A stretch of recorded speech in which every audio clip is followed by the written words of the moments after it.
জুলাইকে যারা ধারণ করেছেন তাদের মধ্যে হাদি ছিলেন অন্যতম। তাকে যদি আপনি বিচ্ছিন্ন ঘটনা বলেন, তাহলে এই জনগণ যদি আপনাকে ছিন্ন বিচ্ছিন্ন করে ফেলে, আমরাও সেটাকে বলবো বিচ্ছিন্ন ঘটনা। গতকালকে আপনারা দেখেছেন যে বাংলাদেশে একটি রাজনৈতিক ছাত্র সংগঠনের একজন নেতা তিনি কি বলেছেন? তিনি বলেছেন যে হাদির 5ই আগস্টের পূর্বে তার অবদান কি? হাদিরা কোনোদিন ফুটেজের রাজনীতি করে নাই, হাদিরা কোনোদিন ফুটেজের রাজনীতি পছন্দ করেন না। এরপরে অসংখ্য ভিডিও আপনারা দেখেছেন, গতকালকে সোশ্যাল মিডিয়াতে ছড়িয়েছে যে প্রত্যেকটা ভিডিও 5ই আগস্টের।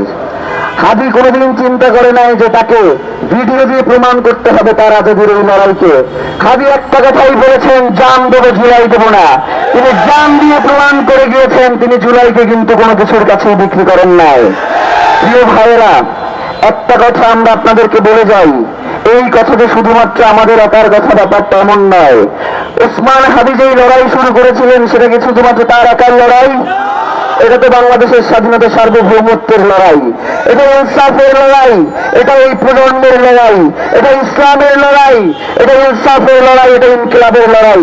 এটাকে কোনোভাবেই দল মত এবং গোষ্ঠীর মধ্যে আবদ্ধ করা যাবে না। আমরা এই সরকারকে স্পষ্ট করে বলে দিতে চাই, আপনি যে চার্জশিট দাখিল করেছেন সেই চার্জশিট এখন পর্যন্ত আমাদের যারা টিম রয়েছে তারা পড়াশোনা করছে এর ব্যাপারে। এর ভিতরে আমরা এখন পর্যন্ত যা দেখতে পেয়েছি, বাপ্পি নামক এক কলা গাছকে সামনে এসে মূল ঘটনাকে আপনারা আড়াল করবার চেষ্টা করছেন। এই জনগণ কি আপনারা বোকা মনে হয়? যেই জনগণ জুলাই ঘটিয়েছে সেই জুলাই জনতার দায় যেহেতু আপনারা নিচ্ছেন না, এই জুলাই জনতার কোনো দায় নাই আপনাকে ক্ষমতায় টিকিয়ে রাখা। তাদের কোনো ঠেকা পড়ে নাই, আজীবন তারা রাজপথে রক্ত দিয়ে যাবে, আর আপনারা বারংবার তাদের রক্তের উপর দিয়ে ক্ষমতায় গিয়ে এইসব সুশীলগিরি ফলাবেন। এই জনগণ, আজকে বাংলাদেশের জনগণ আপনাদেরকে একটা স্পষ্ট বার্তা দিতে চায়, সেটা হচ্ছে আগামী নির্বাচনে শহীদ ওসমান হাদির খুনিদের ব্যাপারে যারাই সচেষ্ট থাকবে, যারাই সোচ্চার হবে, ভোটের রাজনীতিতে জনগণ তাদের কি বেছে নিবে।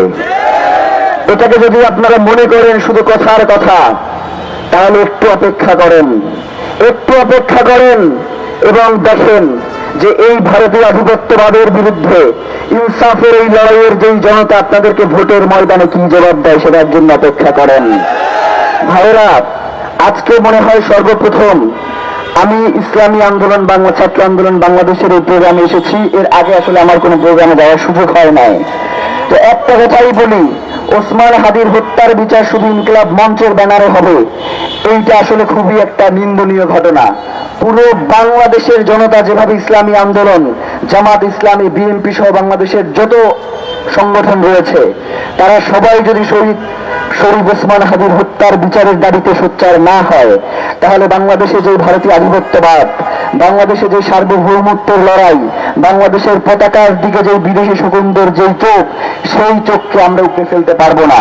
যার কারণে এখনো সময় রয়েছে আমাদের প্রত্যেকের দল মত সবকিছুর ঊর্ধ্বে গিয়ে বাংলাদেশকে প্রাধান্য দিয়ে ইনসাফের এই লড়াইকে সামনে এগিয়ে নিয়ে যাওয়া। সবাইকে অসংখ্য ধন্যবাদ। বাংলাদেশ জিন্দাবাদ, ইনকিলাব জিন্দাবাদ। নারে তাকবীর, আল্লাহু আকবার। দিল্লি না ঢাকা, গোলামি না আজাদি, গোলামি না ইনকিলাব, ক্ষমতা না জনতা, ইন্টারিম না জনতা, গোলামি না হাদি। নারে তাকবীর। রাজনৈতিক দলগুলো এখন পর্যন্ত এই ইলেকশন কমিশনের অধীনে কিভাবে তারা নির্বাচন করতে এখন পর্যন্ত সচেষ্ট হয় আমার বুঝে আসে না। তারা কি এখন পর্যন্ত বলেছে এই অথর্ব ইলেকশন কমিশনার কি সুষ্ঠু নির্বাচন করবে, সেই নির্বাচন যে সুষ্ঠু হবে সেই ব্যাপারে কি তারা এখন পর্যন্ত কোন ধরনের পদক্ষেপ তাদের পক্ষ থেকে জানিয়েছে? তারা কি বলেছে যে এই ইলেকশন কমিশনারকে আমরা মানি না? তাহলে রাজনৈতিক দলগুলোর যে দলীয়তাপনা, এই দলীয়তাপনা থেকে বাংলাদেশের জনগণ আজাদী চায়, বাংলাদেশের জনগণ মুক্তি চায়।